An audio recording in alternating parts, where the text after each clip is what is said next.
शुभ संध्या। आइए आज हम एक ऐसा पार्ट देखते हैं जो कि छोटे से लेकर बड़े एग्जाम तक में पूछा जाता है। अगर हम आईएएस की बात करें, पीसीएस की बात करें, नीट की बात करें, यहाँ तक कि आईआईटीज़ की बात करें, किसी वनडे एग्जाम की बात करें, तो ये चैप्टर रीजनिंग में तो महत्वपूर्ण है ही, लेकिन रीजनिंग के साथ साथ अगर आप जीएस पोर्शन देखिए तो जीएस पोर्शन में भी आजकल इन्हीं पाठों के माध्यम से सवाल पूछे जाने लगते हैं। पूछते हैं कथन ये है, इस पर तर्क कौन सा सही है, कौन सा ठोस तर्क है, कौन सा ठोस तर्क नहीं है। तो उन्हीं चैप्टरों के विषय में आज हम जानकारी लेंगे। और एक और ख़ास बात, अगर इन नियमों को हम जान रहे हैं, समझ रहे हैं, इसका सही इस्तेमाल कर रहे हैं, तो ऐसे प्रश्न अगर आपके पूछे जाएंगे तो उसमें आपका एक भी प्रश्न कभी गलत नहीं हो सकता। उनकी बारीकियों को हमें सीखना है। और अगर इसको हम सीख लिए, आप एक अगर ध्यान दिए होंगे तो नेट के एग्ज़ाम में भी अब प्रश्न इसी तरीके से उठाए जा रहे हैं। बच्चों में जो नए लेवल के क्वेश्चन तैयार हो रहे हैं उसमें भी इसी तरीके से उठाया जा रहा है कि मतलब आपको जनरल नॉलेज, सामान्य ज्ञान की जानकारी तो हो ही, लेकिन उसके साथ साथ तार्किकता आपके अंदर क्षमता है कि नहीं, आप तार्किक रूप से सोच पाते हो कि नहीं, तो उसमें डिसीजन मेकिंग होता है। जैसे हम अगर बात करें बड़े बड़े पोस्ट की, तो बड़े बड़े पोस्ट में अधिकारी की पोस्ट अगर होती है तो अधिकारी की पोस्ट के साथ एक रिस्पॉन्सिबिलिटी भी मिलता है, एक उत्तरदायित्व भी मिलता है। लोग कहते हैं कि अधिकारी बन गए, अधिकारी बनने के साथ साथ आपको जिम्मेदारियों में ये रहता है कि आपको निर्णय लेने की क्षमता भी आपके साथ होनी चाहिए। निर्णय वो भी किस स्थिति में कैसा निर्णय लेना है वो भी आपको समझना पड़ेगा।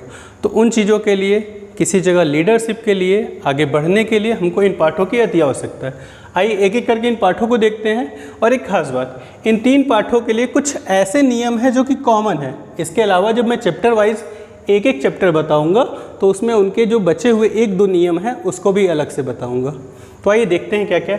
जैसे आपका पहला पार्ट है कथन और कार्यवाहियाँ, statement and course of action.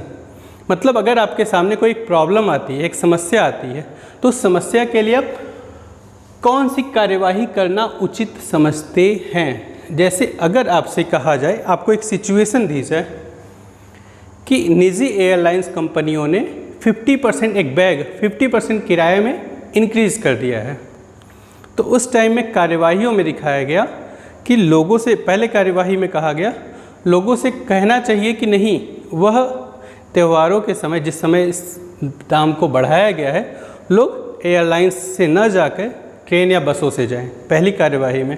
दूसरी कार्यवाही में कहा गया कि सरकार को कहीं ना कहीं एक निश्चित सीमा तक इनकी सीमा तय करनी चाहिए। तो कौन सा कार्यवाही करना चाहिए, कौन सा कार्यवाही नहीं करना चाहिए। तो अगर हम ध्यान देते हैं कार्यवाहियों के केस में, चूँकि त्यौहार है, ट्रेन और बसों में इतनी ज़्यादा भीड़ होती है, लोग कहीं ना कहीं हवाई जहाज़ की यात्रा करना पसंद करते हैं कि आसानी से हम एक जगह से दूसरे जगह चले जाएं। तो उसको कम नहीं किया जा सकता या उसको ख़त्म नहीं किया सकता। हाँ, दूसरी बात, चूँकि किराया इतना ज़्यादा बढ़ा दिया गया है तो एक सीमा तक अगर बढ़ाया जाता तो ठीक था, भले ही वो प्राइवेट हो। तो इसके लिए सरकार को कोई ना कोई ठोस कदम उठाना चाहिए। तो ये होगा हमारा कार्यवाही। कार्यवाही कैसा होना चाहिए, किसी समस्या का कार्यवाही ऐसा होना चाहिए जो समस्या को हल करे। एक और बात, अगर जहाँ ज़रूरत सुई की है तो हम तलवार का इस्तेमाल नहीं करेंगे। तो अगर हमारा प्रॉब्लम छोटा है तो सॉल्यूशन भी छोटा होना चाहिए, प्रॉब्लम बड़ा है तो सॉल्यूशन भी बड़ा होना चाहिए। दूसरा है आपका कथन और पूर्वधारणा। पूर्वधारणा का मतलब क्या होता है? Pre assumption. प्री एजम्पशन कहने का मतलब क्या है कि अगर किसी ने किसी चीज़ को कहा तो उसके पीछे का क्या तर्क है जिसको सोचकर उसने उस बात को कहा या किया। तो आपको इसी बात को पकड़ना है कि अगर किसी ने आपके सामने कोई बात रखी या आपके सामने कोई कार्य किया तो उसके पीछे का तर्क आप समझ पाएँ कि उसने क्या सोचकर ऐसे काम को किया होगा। इसको कहते हैं पूर्वधारणा। जैसे आप एग्जाम्पल में एक समझिए कि किसी एक मॉल है और मॉल के जस्ट बाहर एक बड़ा सा बोर्ड लगा है जिस पे लिखा है 5 रुपये वाला फेयर लवली लगाइए और गोरा निखार पाइए। अब आप एक चीज़ सोचिए, अगर आपसे पूछा जाए कि उस आदमी ने क्या सोचकर ये बोर्ड लगाया होगा, तो 2 बातें होती हैं। पहली बात, हो सकता है उसने सोचा हो कि भाई हम लगा तो रहे हैं, लेकिन हो सकता है कोई देखे या ना देखे। दूसरी बात, उसने यह सोच के लगाया होगा कि चूँकि शॉपिंग मॉल में बहुत सारे लोग आते हैं तो वो लोग जब भी बाहर निकलेंगे गेट से तो सामने अवश्य दिखेंगे। तो इसमें कौन सी पूर्वधारणा सही है, कौन सी पूर्वधारणा नहीं सही है? तो इसमें सेकेंड वाली जो पूर्वधारणा है वो सही है। हमेशा ध्यान दीजिएगा, आपको सकारात्मक पहलू, जो आपको सकारात्मक विचार, हमेशा सकारात्मक जो उसका सकारात्मक पहलू है उसको देखना है, उसी के हिसाब से आपको निर्णय लेना है, तो आपका प्रश्न यानी सवाल कभी गलत नहीं होगा। उसने अगर बोर्ड लगाया है फेयर एंड लवली का तो यह सोच के लगाया कि लोग देखेंगे और ज़्यादा से ज़्यादा लोग खरीदेंगे। तो यह पूर्वधारणा थी उसका बोर्ड लगाने के पीछे का तर्क। जैसे अगर आप अधिकारी हो गए, आपके सामने किसी ने कोई बात बयां की, तो उसके पीछे के तर्क को आप समझ सकते हैं कि वो क्या सोच के इस बात को कह रहा है, वह हमारा आता है पूर्वधारणा में। फिर तीसरी बात आती है कथन और तर्क में। किसी चीज़ को कहा गया, अब उसके पीछे का तर्क क्या है, तर्क ठोस है या तर्क ठोस नहीं है, इस बात को आपको समझना होगा। जैसे कह दिया जाए महेंद्र सिंह धोनी को संन्यास ले लेना चाहिए, एक कथन है, महेंद्र सिंह धोनी को संन्यास ले लेना चाहिए, और उसके नीचे का तर्क दे रहा है आपको क्योंकि उनकी उम्र के अधिकतर क्रिकेटर इस उम्र तक संन्यास ले लेते हैं। तो क्या एक तर्क ठोस है, क्या एक तर्क दृढ़ है? तो आपको ऐसे पाठ में ऐसे निर्णय लेने होंगे कि किसी कथन के लिए कौन सा तर्क मजबूत है, कौन सा तर्क कमज़ोर है, कौन सा तर्क उसको सही तरीके से डिफाइन करता है। फिर लास्ट आपका आता है कारण और प्रभाव। कारण क्या है और उसके पीछे का प्रभाव क्या है। तो इस केस में आप ध्यान दीजिएगा, जैसे कहा जाए कि एक तूफान या हम कहें कि भूकंप का हल्का सा आहट पाने पे लोग बिल्डिंग से बाहर भाग आए या वो एक खुले मैदान में आ गए, तो इस कंडीशन में अगर हम सोचें कि क्या वजह रही कि वो बाहर आए, तो भूकंप आने का उनको हल्का सा आहट लगा एक बार, एक हल्के झटके में, तो दूसरे बार में उन्होंने प्रभाव उसका क्या रहा कि लोग अपने घरों से बाहर आ गए। तो किसी चीज़ का कारण क्या है और उसके पीछे का प्रभाव क्या है। तो प्रभाव और कारण इन दोनों बातों को ही हमको समझना जरूरी होता है, जिसको कहते हैं काज एंड इट्स इफेक्ट। कारण क्या है, प्रभाव क्या है।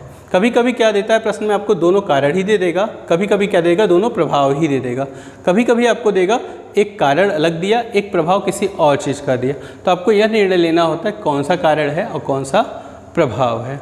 ठीक है, तो आइए देखते हैं इन तीनों ही चैप्टर के लिए।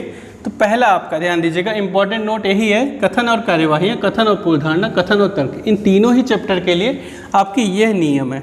अगर इन नियमों के बारे में जानकारी रखिएगा, केवल इनको पढ़ने या देखने से काम नहीं चलेगा, इनको हमें समझना भी होगा। अगर इनके विषय में जानकारी है तो आपके इनके आंसर्स कभी जल्दी गलत नहीं होंगे। जिसमें आपका नंबर 1 है, परिणाम हमेशा सकारात्मक होना चाहिए। अगर कोई व्यक्ति किसी काम को करने के लिए आगे बढ़ रहा है, कोई संस्था किसी काम को करने के लिए आगे बढ़ रहा है, तो वह क्या सोच के, वह उसका सकारात्मक पहलू सोच के ही कदम आगे बढ़ाता है, नकारात्मक पहलू नहीं। तो हमें एक ध्यान देना है कि हम सकारात्मक सोच के ही निर्णय लें। जब भी हम क्वेश्चन का आंसर दें तो हम सकारात्मक ही सोचें। जैसे हमने अभी आपको बताया था कि अगर एक व्यक्ति ने फेयर लवली का प्रचार एडवर्टाइजमेंट करने के लिए आपके माने बिग बाज़ार या किसी मॉल के सामने बोर्ड लगाया है, तो उसका अगर हम पूछा जाए तो आप यही कहेंगे कि हाँ, उसने कुछ ऐसा सोचा होगा कि लोग उसको देखेंगे और ज़्यादा से ज़्यादा खरीदेंगे, उसकी मांग बढ़ेगी।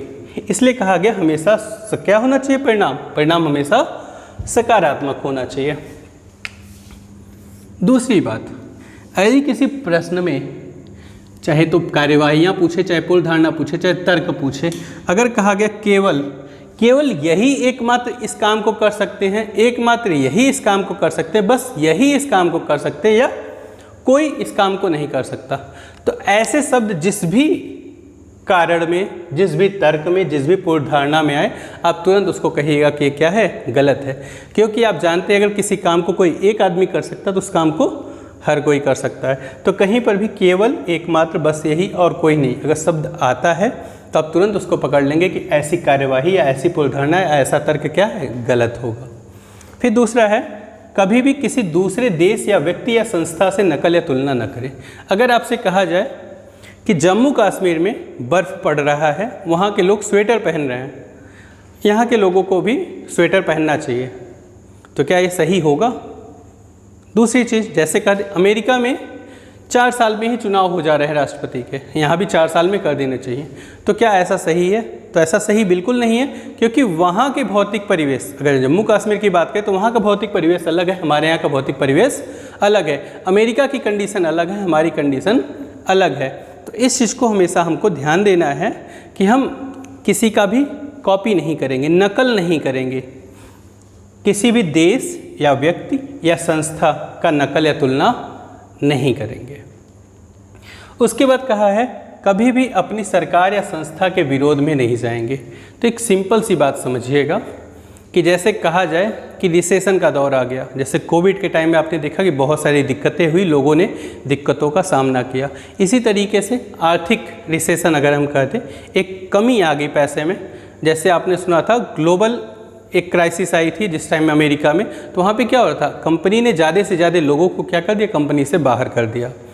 ऐसी स्थिति में अगर आप बताइए, सिचुएशन अगर ऐसी हो तो कंपनी आधे कर्मचारियों को अगर सैलरी नहीं दे पाई तो उनको बाहर कर दे, या सभी कर्मचारियों को सैलरी आधा कर दे।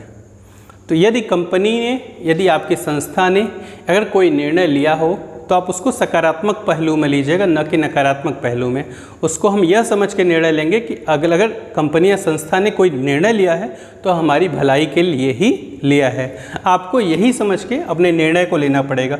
कभी भी अपनी सरकार या संस्था के विरोध में नहीं जा रहेंगे। अगर उसने कोई कदम बढ़ाया है तो उस कदम को हम यह मान के चलेंगे कि उसने हमारी भलाई के लिए किया है। उसके विरुद्ध या अगेंस्ट में हमको नहीं जाना है अपने प्रश्नों के उत्तर देने के लिए।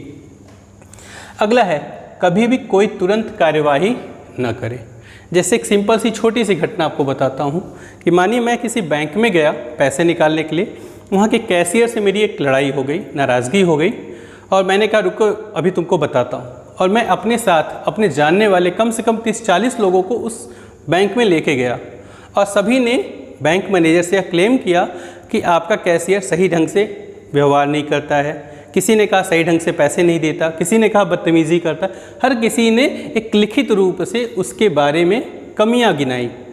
लेकिन ये क्यों था, ये केवल मेरे एक जो मेरा बदला लेने का वे था, उस वजह से उन सारे 30-40 लोगों ने कहा।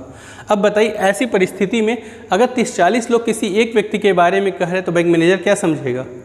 वो ये तो नहीं कह सकता कि नहीं उसकी गलती नहीं है। तो ऐसे कंडीशन में क्या करना चाहिए? उसको टर्मिनेट कर देना चाहिए, सस्पेंड कर देना चाहिए, या कोई और उपाय? तो ध्यान दीजिएगा, ऐसी स्थिति में कभी भी हार्ड एंड फास्ट डिसीजन तुरंत नहीं लेंगे, कभी भी त्वरित कार्यवाही नहीं करेंगे। ऐसी स्थितियों में पहले हम क्या करेंगे? जांच करेंगे, कंडीशन चाहे जो भी हो। हम ऐसा नहीं कि तुरंत निर्णय ले लें। जैसे कहा जाए कि नेशनल हाईवे 4 पे चल रही एक ट्रक पलट गई, और ट्रक पलटने की वजह से जाम लग गया। तो इसके लिए हम कहें, इसके तर्क में हम कहें कि तुरंत ही ड्राइवर का जो ड्राइविंग लाइसेंस है उसको रद्द कर देना चाहिए। तो क्या ऐसा करना सही है? तो ऐसा तुरंत करना सही नहीं है। हो सकता है वहाँ पे कुछ केमिकल वगैरह ऐसी चीज़ें गिरी हों, कुछ फिसलने वाले पदार्थ गिरे जिस वजह से वो फिसल गया हो। तो हमें कहीं ना कहीं पहले उसका क्या करना चाहिए? जाँच करना चाहिए। तो इसलिए कहा गया कभी भी कोई तुरंत कार्यवाही ना करे। हाँ, एक्सीडेंट या सुसाइड का केस है, आप देख रहे हैं सामने से कोई नदी में छलांग लगाने वाला है, तो उस कंडीशन में ये नहीं कि आप विचार करेंगे, आप जांच करेंगे तब आप आके उसको बचाएंगे। उस कंडीशन में आपको तुरंत इस कार्यवाही को करना चाहिए। लेकिन एक्सीडेंटल या सुसाइड अगर नहीं है तो आपको तुरंत या त्वरित कार्यवाही नहीं करनी है। कठोर एवं त्वरित निर्णय न लें। कठोर एवं त्वरित निर्णय न लें। जैसा मैंने अभी आपको बैंक के लिए बताया कि हमको तुरंत ऑन द स्पॉट उसके लिए डिसीजन नहीं ले लेना है। उसके अलावा एक और बात,